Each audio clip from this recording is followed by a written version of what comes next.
Assalamualaikum warahmatullahi wabarakatuh. Selamat pagi para pejuang keadilan. Selamat datang di podcast Abbas Law Firm episode 9. Saya Prima Adrian selaku mahasiswa magang dan host pada episode kali ini. Kita akan membahas sebuah topik yang sangat penting dalam dinamika profesi advokat, yaitu peran bantuan hukum atau pro bono dalam meningkatkan akses keadilan bagi masyarakat yang kurang mampu. Untuk membahas hal tersebut, telah hadir bersama kita Ibu Hajah Aina Rumiati Aziz SHM Hum. Terima kasih Bu sudah datang. Telah meluangkan waktu untuk hadir di podcast Abbas Law Firm kali ini. Ibu Aina ini pernah menjadi Ketua Pusat Bantuan Hukum atau PBH Pradi Palembang. Boleh diceritain sedikit Bu tentang perjalanan karir Ibu? Oke. Sebelumnya saya adalah wartawan. Kemudian tahun 2002 saya ikut tes pengacara. Pengacara kan harus tes. Waktu itu pengacara yang ditangani oleh organisasi dan didampingin oleh PT waktu itu melakukan transaksi ya. Biasanya selama ini PT yang menguji dan itu organisasi di samping itu juga didampingi oleh PT. Waktu itu pertama kali saya ingat banget, waktu itu jumlah pesertanya kurang lebih 250-an orang. Yang diterima cuma 50. Wow. Ya. Sedikit sekali. Jadi ya, orang yang sudah berkutat di advokat aja, waktu itu pengacara aja nggak bisa gitu lulus untuk tes itu. Jadi tes itu benar-benar pertama dan juga benar-benar diuji gitu loh. Nah, akhirnya lolos itu saya akhirnya melakukan praktek pengacara. Namun karena saya ada pekerjaan lain yaitu sebagai wartawan, akhirnya itu saya ikutin kayak gitu ya, karena ada kesibukan lain gitu loh ya. Tapi dari awal saya sudah sering membantu untuk rakyat miskin. Jadi sangat jarang saya komersil, karena bukan komersil sih, profesional. Ya. Jadi saya sangat membantu orang nggak punya umumnya. Membantunya dalam hal apa Bu? Berhadapan dengan hukum. Oke. Dari situ. Jadi saya sempat vakum lama, kemudian kembali lagi 2017 saya kembali lagi jadi kemudian akhirnya di 2021 saya sebenarnya di organisasi sempat rangkap jadi wakil sekretaris dan juga rangkap jadi ketua PBH. Oh, merangkap jabatan gitu? Iya, karena memang waktu itu PBH itu harus dipimpin oleh orang yang tahu persis apa yang ya. Sebenarnya sih karena ketua yang lama tidak mau lagi ya.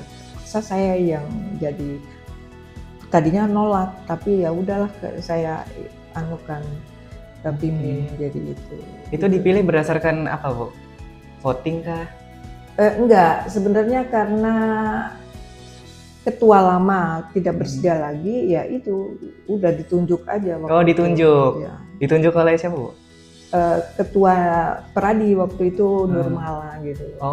Dia sebagai saya dilantik waktu itu berbarengan dengan pelantikan pengacara muda, pengacara yang baru lulus untuk jadi pengacara. Iya. Gitu. Ya, itu. Oke. Berarti Ibu tadi jadi pertama kali jadi pengacara itu tahun berapa, Bu? 2002. 2002 sampai 2017 ya tadi? Mm-mm. Sorry, 2002 sampai Sampai 2000? berapa lama saya vakum kan, vakum. karena saya harus memimpin kantor wartawan. Oh, iya. Jadi saya bukan abaikan ya, tidak praktek lagi beracara lagi sampai akhirnya nongol lagi 2017. Oke. Kalau sekarang masih Bu jadi wartawan? Enggak, udah saya enggak? pensiun. Oh, udah pensiun, We. Tapi kalau jadi pengacaranya masih? Masih sampai sekarang. Oke. PBH ini itu ada tempatnya tersendiri nggak, Bu, di Palembang? Ya, waktu saya ada di kantor Pradi di Sukabangun. Tapi sekarang saya nggak tahu, katanya nyempil di kantor PBH. Tapi mereka kembali lagi ke PBH di kantor Sukabangun. Ada kantornya. Oh, ada kantornya. Ada. PBH. PBH ini singkatan dari apa sih, Bu? Pusat Bantuan Hukum. Pusat Bantuan Hukum. Oke. Nah, saya juga sering dengar kata-kata LBH, Bu, Lembaga Bantuan Hukum. Nah, sebenarnya apa sih bedanya antara PBH dan LBH itu? LBH itu dibentuk oleh organisasi yang kebanyakan di situ adalah organisasi kumpulan advokat, ya, LBH. Nah, LBH sendiri dibentuk tahun 1970. Waktu itu Pradin, organisasi advokat, Pradin sangat concern kepada rakyat miskin. Nah, jadi dibentuklah oleh Adnan Buyung Nasution di LBH. LBH sendiri banyak fundingnya dari luar negeri, ya kan? Nah, sementara sekarang banyak dibentuk oleh organisasi yang nirlaba, yang kebanyakan gini loh. Tapi kebanyakan yang bentuknya itu adalah LBH. Kalau dulu ada untuk orang Tionghoa. Iya, itu khusus China. Dibentuk LBH ini pada tahun 50. Karena mereka membentuk ini untuk kan dulu kan orang Chinese ini kan suka di apa sih? Rasis. Kayak diskriminasi. Gitu loh. Jadi perlu mereka bentuk itu. Nah, LBH sekarang kebanyakan dibentuk oleh organisasi advokat dan namanya macam-macam. Yang pertama itu adalah kalau di Palembang itu LBH Palembang. Kalau di Indonesia LBH Indonesia ya kalau nggak salah, YLBHI gitu ya namanya. Nah, kemudian PBH itu yang bentuknya pemerintah. Jadi namanya pun Pusat Bantuan Hukum. Pusat Bantuan Hukum ini yang LBH juga mengikuti juga apa yang dibangun oleh pemerintah. Jadi namanya pun kalau PBH juga gitu loh. Ya, itu gitu loh. Dan PBH ini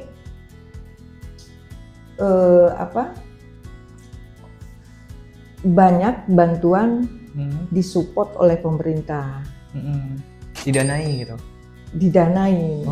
Walaupun kata kuncinya adalah bantuan hukum gratis, ya kan? Gratis. Tapi dia dapat dana dari pemerintah. Tapi dana pemerintah itulah yang jadi persoalan panjang PBH ini harus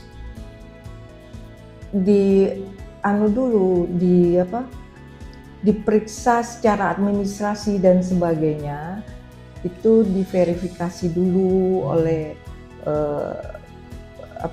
Menteri Kemenkumham dan sebagainya. Jadi tidak serta-merta bisa bergabung dengan pusat bantuan hukum ini, tidak serta-merta bisa bergabung dengan kantor pemerintah dalam hal ini. Itu yang suka menjadi persoalan gitu. Nah, jadi untuk mendapatkan dana ini pun itu sulit sekali. Sulit sekali. Okay. Jadi memang LBH dan PBH ini harus berjibaku dengan organisasi yang lain gitu. Iya, berarti sulit untuk mendapatkan dana ya? Ya, di Palembang dulu ada 10 organisasi yang telah terverifikasi. Kemudian naik lagi menjadi naiknya itu 2022 jadi 13. Tapi ada tapinya nih. Yeah. Untuk Sumsel itu di organisasi yang dapat dana ini 8-nya ada di Palembang. Jadi 5 ada di daerah. Yeah. Nah, itulah tiap 3 tahun sekali verifikasi itu tidak gampang. Kadang-kadang ada yang sudah lolos di tahun sebelumnya, berikutnya nggak bisa lolos. Ada yang grade-nya A misalnya, turun jadi B atau turun jadi C. Seperti itu.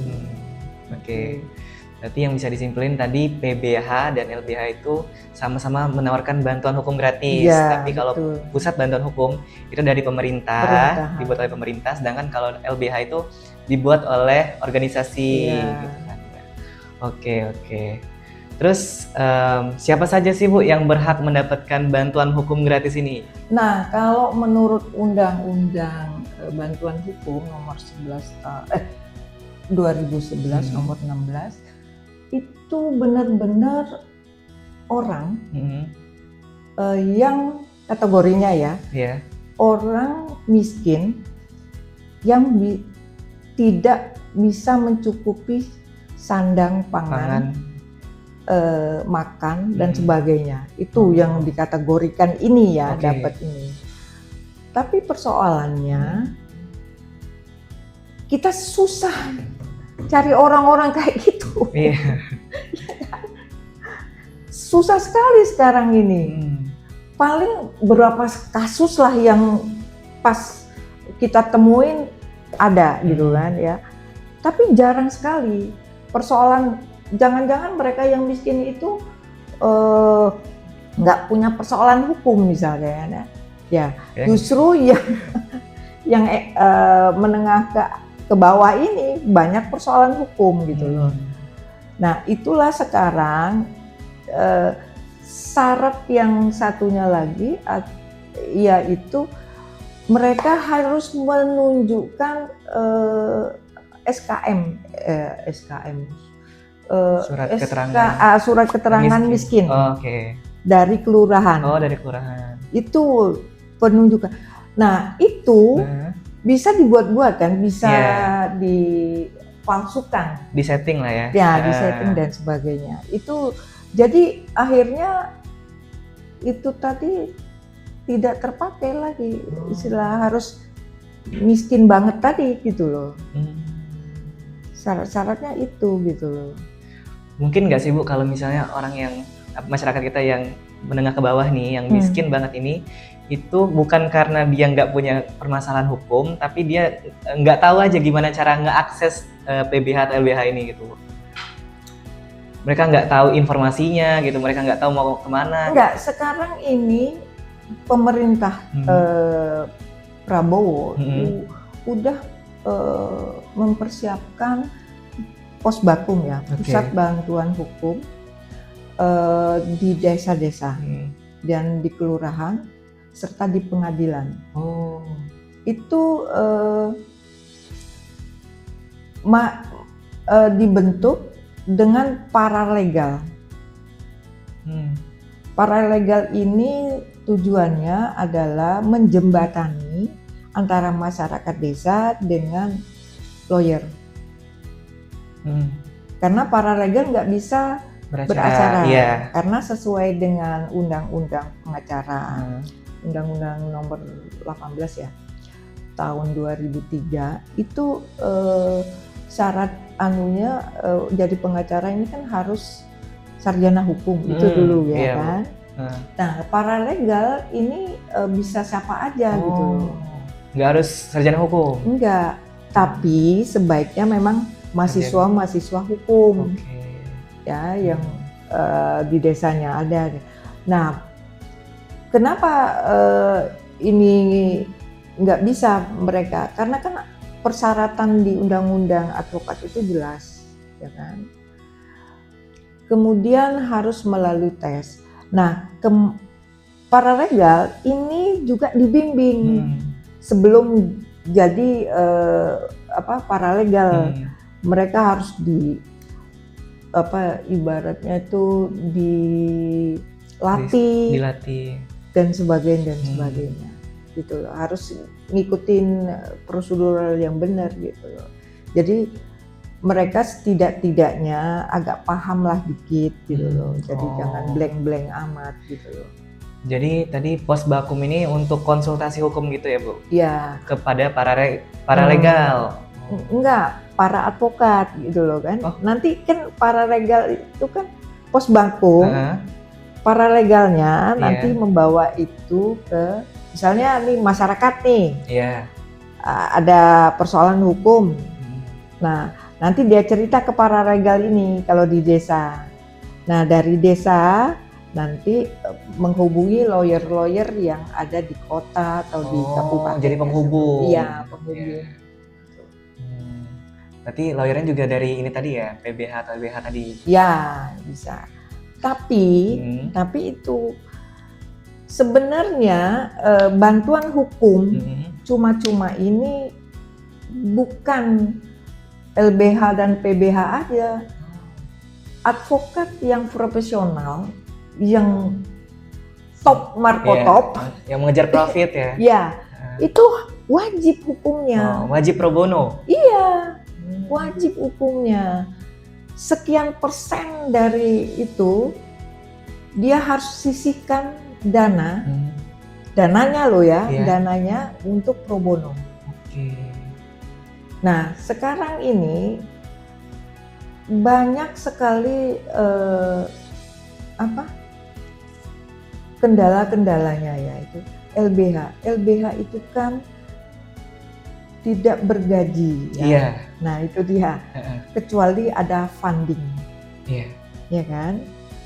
Atau PBH itu juga organisasi yang. Nah, kita tidak bisa menarik dana dari tersangka atau terdakwa ya. Nggak bisa kita. Kita harus mengeluarkan uang sendiri. Nah, itulah pemerintah membantu kita untuk beracara. Kalau di beracara itu ya tingkat pengadilan itu biasanya 3 juta per satu kasus. 3 juta? Ya, juta bayarnya dari A sampai selesai gitu kan. Nah, di banding juga ada sampai kasasi. Totalnya kalau nggak salah 9 juta totalnya ya. Tapi kalau kita dampingin dia dari pemeriksaan polisi sampai ke jaksa itu 2 juta. Ya. Kecil itu. Kan pemeriksaan itu berkali-kali. Kadang-kadang. Itulah uang transport kita, itulah untuk kertas kita, untuk apa, kadang-kadang tidak mencukupi. Ya, namanya persidangan itu kita datang jam 9, nanti sidangnya jam 4. Bisa gitu, Bu? Iya, Bisa bukan selama enak itu? dari pengacara itu. Oh, nunggu. Makanya dia bayar mahal. Karena nunggu lama itu? Nunggu lama itu. Makan siangnya dari mana? Iya. Itu kesel kadang-kadang nunggu, apalagi pidana. Lamanya banget. Tahanan datang jam 12 kadang-kadang. Iya. Kadang-kadang jam 1. Kadang-kadang nggak mengenakan. Gitu loh. Nah, jadi kebanyakan yang melakukan pro bono ini adalah pengacara magang atau pengacara baru. Ya. Nah, itulah. Yang ada pengalaman. Yang menjadi masalah pengacara baru ini kan jam terbangnya kan nggak ada, iya, gitu kan? ada. Baru kan, namanya juga baru. Kan kadang-kadang bingung juga. Iya. Nah, karena baru, jadi nanti mengalami ya, kalau mau jadi lawyer, mengalami ketika kita bantu pro bono, karena banyak sekali yang membutuhkan pro bono ya, sementara pengacaranya sedikit. Itu maaf kata, sidangnya sangat sebentar gitu.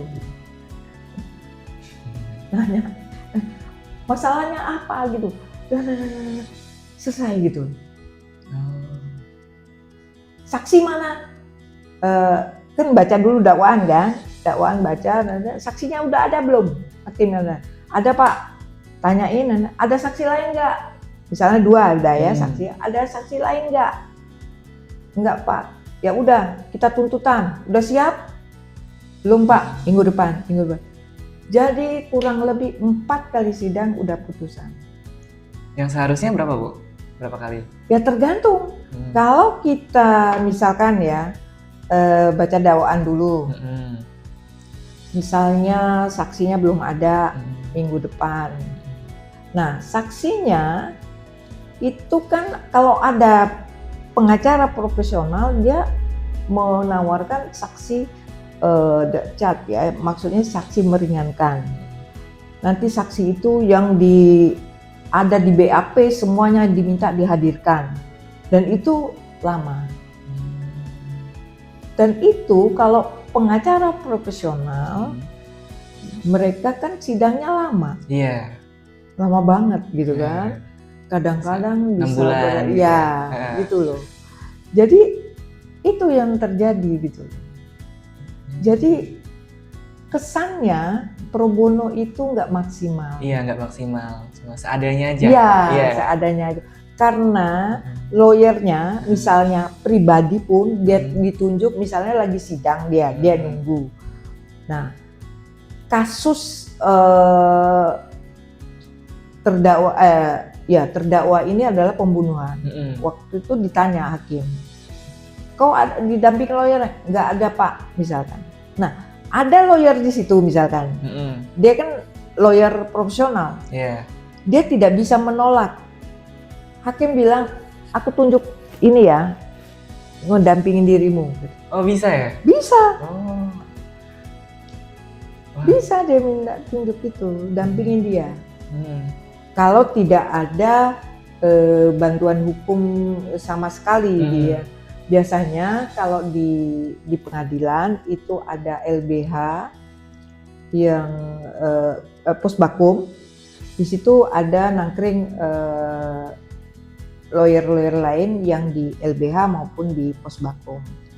Nah, kalau nggak ada orang itu, cuma itu tadi yang ada di situ, dia berat. Nah, cuma dia nanti nggak dapat bantuan dari pemerintah karena udah habis dibagi-bagi dengan PBH dan LBH tadi. Jadi ibaratnya sedekah aja dia sedang. Oke, Bu. Terus kalau yang pengacara profesional ini yang ditunjuk itu dia boleh nolak nggak, Bu? Oh enggak Nggak boleh. Kalau dia nolak apa konsekuensinya? Karena di undang-undang itu jelas, pro bono itu kan tanggung jawab advokat. Oke. Apabila Wajib dilanggar? dia, wajib. Wajib ya? Iya, dia akan dianukan oleh sidang apa namanya nih, organisasi. Kalau dia menolak itu. Oh, di sidang. Biasanya dia akan nantinya menunjuk orang-orang di kantornya. Nggak lagi dia biasanya. Dia tuju orang, kau deh yang ngebantuin sidang ini. Biasanya kan dia udah, kan sekarang yang ngejalanin itu kan siapa namanya, Paris itu ya? Paris Fernandes. Bukan. Apa namanya tuh? Siapa namanya? Pengacara yang banyak cincin itu. Oh, Hotman Paris. Ya, Paris itu. Itu kan sekarang dia suka memposting pro bono. Pro bono ya, Bu? Iya. Oh. Pro bono. Oke. Jadi tadi pengacara itu nggak boleh menolak perkara gitu ya, Pak. Dan mau nanya, Bu, perkara ini bono ya, pro bono. Iya, yang pro bono. Oke. Untuk yang apa namanya, di PBH dan LBH lagi, balik lagi ke PBH, Bu ya. Itu perkara yang ditanganin itu perkara pidana saja kah, atau ada perkara perdata, perkara MK gitu? Semua. Iya. Mereka ditun juga iya, di pengadilan agama iya, di PN apalagi, di macam-macam. Dan itu setelah non anunya juga bisa, misalnya perdata, mendampingi mereka baik di kepolisian maupun sampai pengadilan. Sudah itu mengajukan surat-surat dan sebagainya. Banyak cakupan harus dibantu oleh mereka, segalanya. Non litigasi dan litigasi. Oh, non litigasi maupun litigasi gitu. Oh ya, Bu. Kalau tadi kan Ibu bilang kalau pendanaannya itu sulit ya kalau dari pemerintah. Ya terbatas. Iya, terbatas. Ya. Misalnya anggarannya 2 miliar misalkan. Tapi kan organisasi ini banyak. Bukan 2 miliar itu langsung dibagikan kepada 13 organisasi. 13, iya. Tapi ada lagi, mereka juga menyediakan, kantor mereka juga menyediakan bantuan hukum dan sebagainya. Banyak sekali anunya. Jadi paling kita dapat berapa gitu lah. Terus gimana, Bu, untuk kesejahteraan advokat di PBH kalau misalnya dia nggak dapat gaji? Namanya kan kita harus pandai-pandai juga sih memimpin PBH ini. Jadi bagaimanapun juga kan mereka kan harus sidang. Kita siapin transportasinya berapa, anunya berapa untuk mereka. Dengan harapan ini bisa diklaim nantinya. Tapi terkadang juga kita nggak bisa klaim karena dananya udah habis. Oh, dananya udah habis. Iya, dananya udah habis. Jadi nggak, misalkan ya kita tahun ini dapat pagu 25 kasus, misalkan ya 25 kasus perdata maupun pidana dengan pembagian seperti ini begini. Nah, kalau ada kasus lain, terpaksa kita harus bantu juga, walaupun tidak ada dana. Dan suka sekali, misalnya kan gini kan, kalau mereka ke pengadilan agama, Yeah. Itu kan mau cerai, mau apalah ya. Kami sempat membantu klien yang tidak mampu itu berapa case ya. Jadi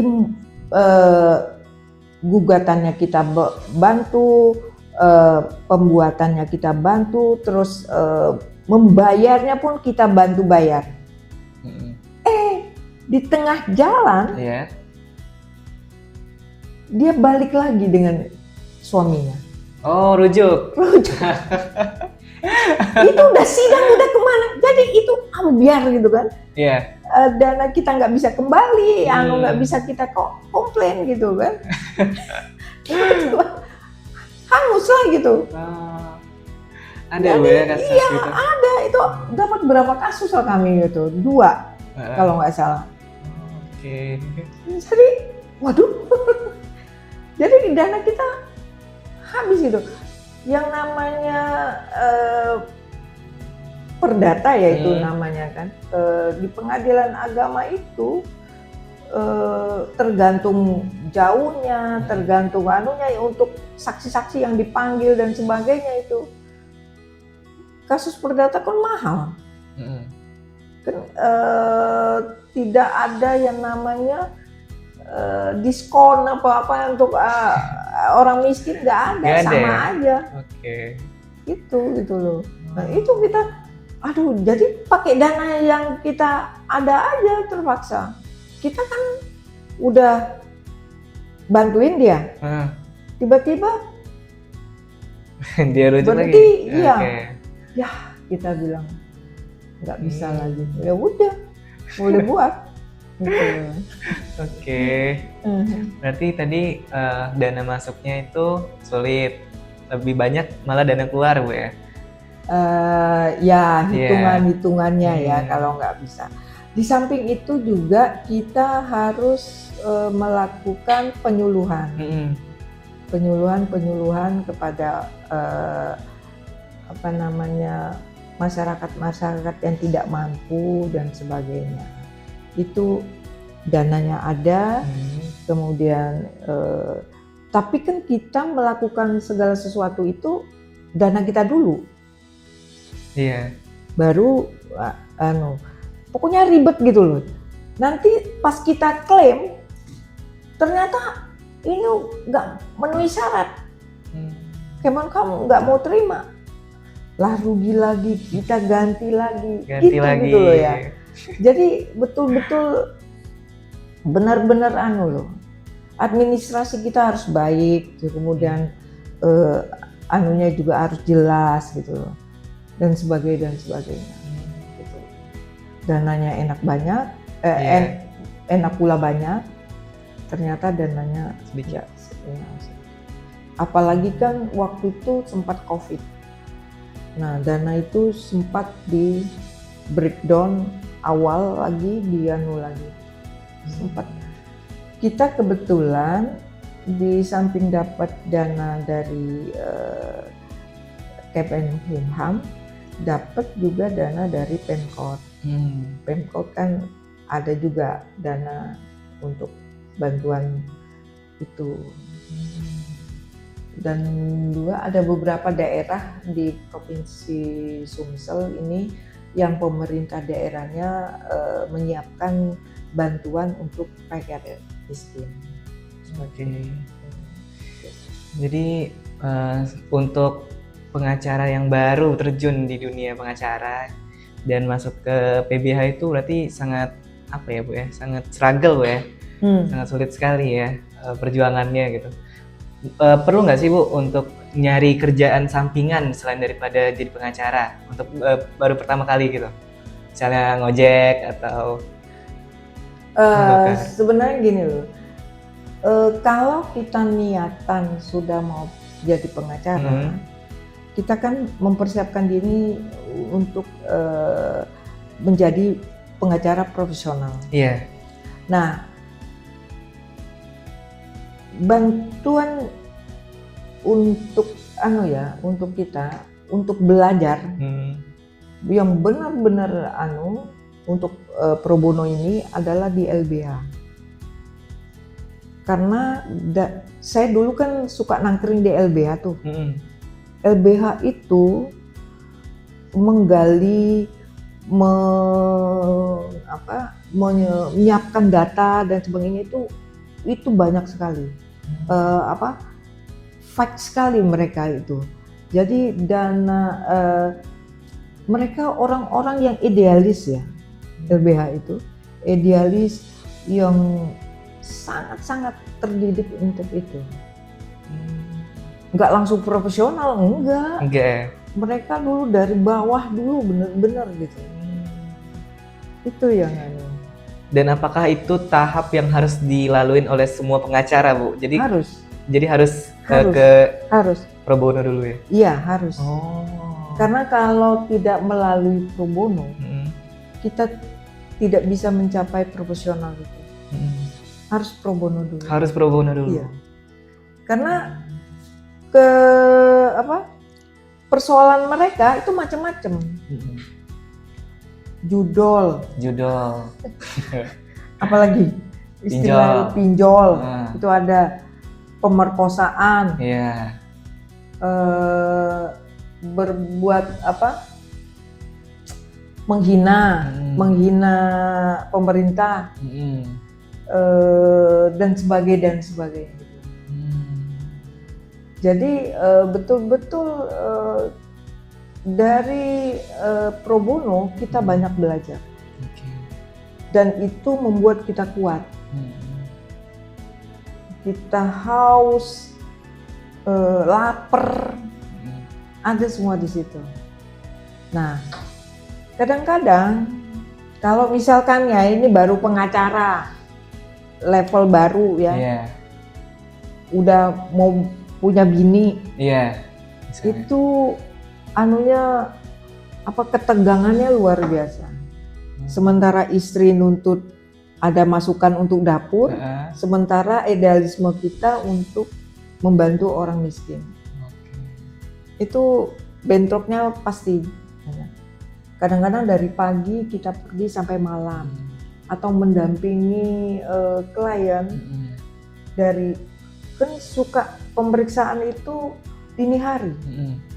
Kadang-kadang kita udah ngantuk, kadang udah gitu loh. Ya itu. Nah, kesulitan rakyat miskin ini untuk mendapat pengacara juga banyak. Misalkan mereka nggak ada duit, mereka tidak tahu, mereka di kepolisian pun sekarang di undang-undang baru ini pengacara bisa mendampingi dari tingkat dia dari kepolisian sampai ke pengadilan. Dan itu bisa didampingi dini hari gitu. Kalau dulu dia kan nggak ada pengacara, padahal kan kejahatannya tuh 5 tahun ke atas. Itu wajib loh didampingin oleh pengacara. Dan itu setiap mereka diperiksa itu tengah malam. Apakah ada pengacara yang mau mendampingi lagi? Udah nggak bayar, udah nggak itu gitu loh. Jadi ya itu tanda tangan di atas kertas saja udah tanda tangan, ada pengacaranya. Padahal apakah dia mendampingi? Walau alam dini hari gitu kan. Itu. Bu, kan advokat yang ada di LBH ini kan dia memberi bantuan hukum gratis kepada masyarakat sebagai tanggung jawab moral dia kan gitu. Tapi kan kalau di pidana itu kan kita yang beracara itu pengacara dari tersangka gitu. Nah, pernah nggak sih Bu dapat Kalau korban kan pendampingan Bu ya. Kalau yang beracara itu kan pengacaranya tersangka gitu ya. Nah, pernah nggak sih Bu dapetin klien gitu yang dia itu tersangka tindak pidana yang lumayan berat lah, misalnya pencabulan anak gitu atau pemerkosaan gitu.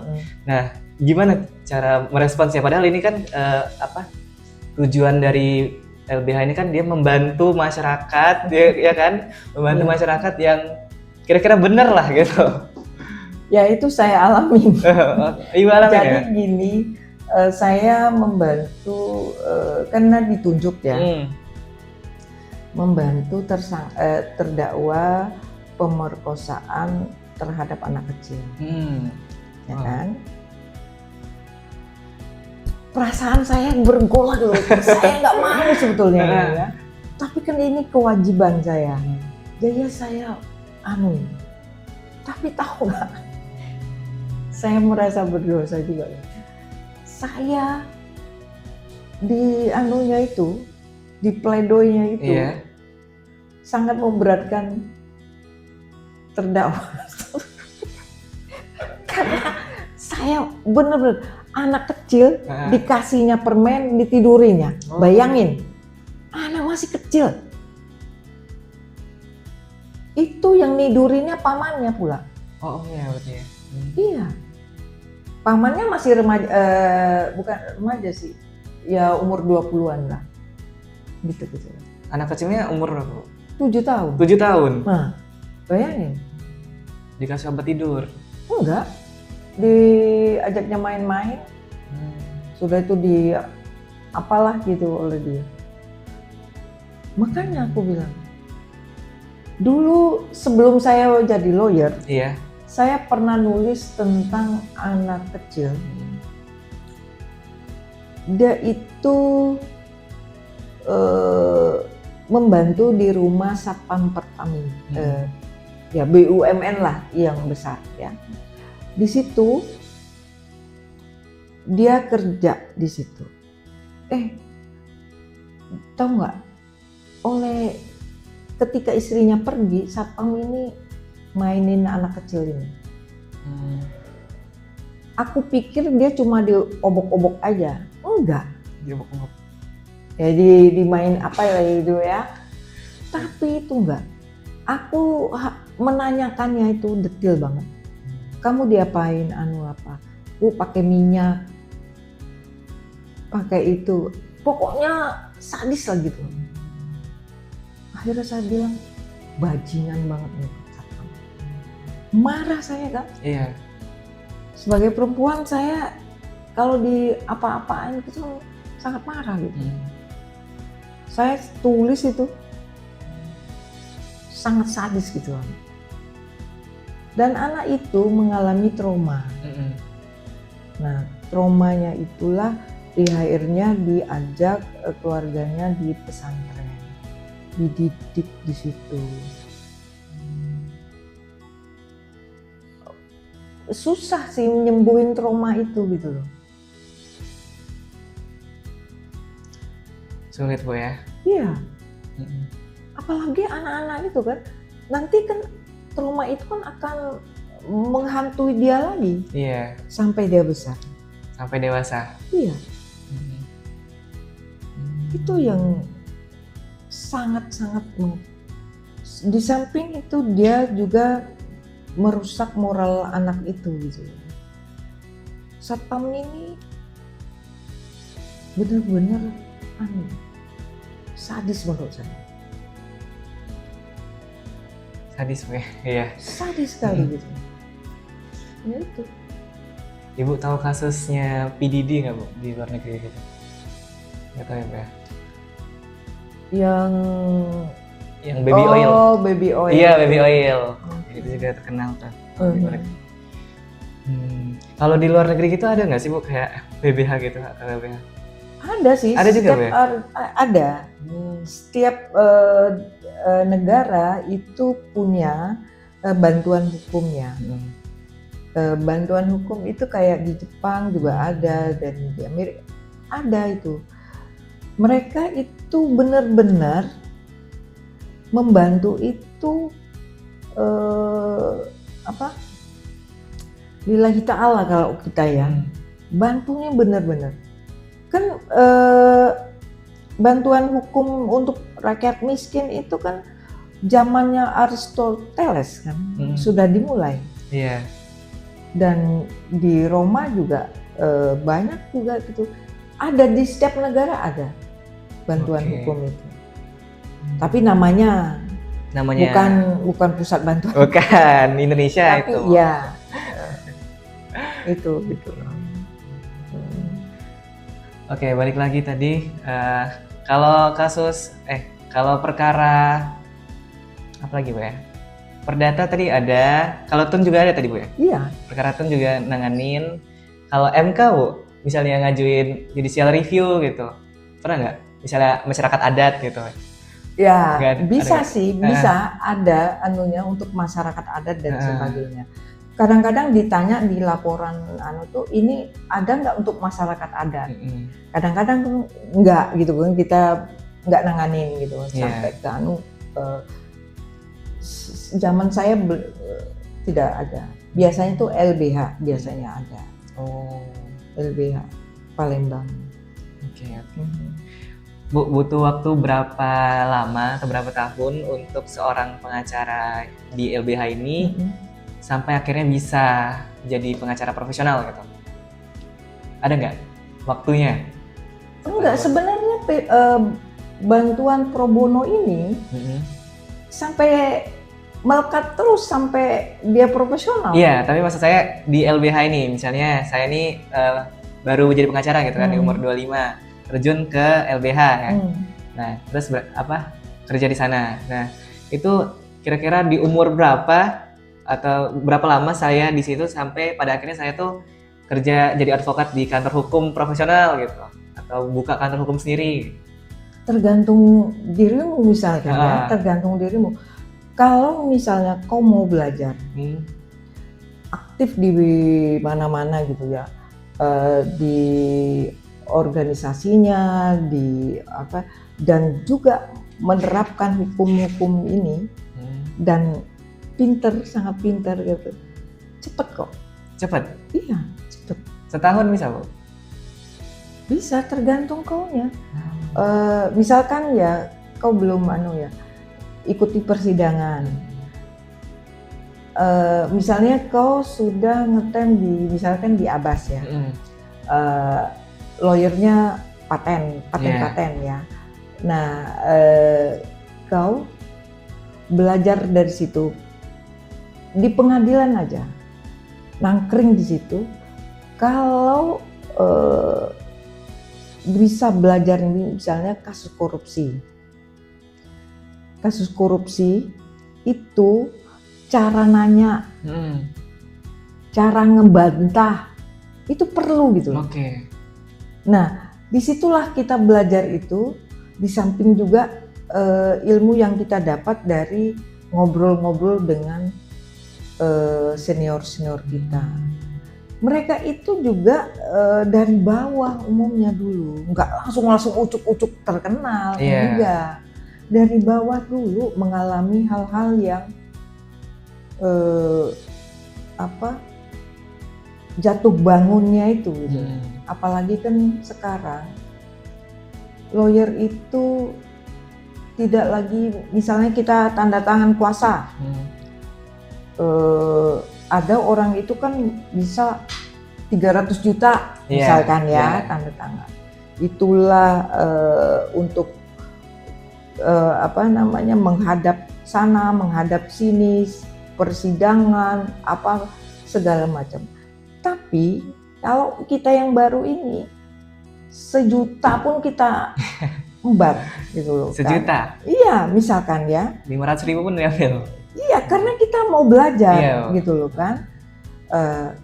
Taruhlah 1 juta nggak cukup kemana-mana, 3 juta lah kita ambil. Ini untuk fotokopi, ini untuk apa dan sebagainya, untuk biaya makan, untuk apa. Sebetulnya pengacara itu otaknya juga. Otaknya harus pintar. Harus pintar.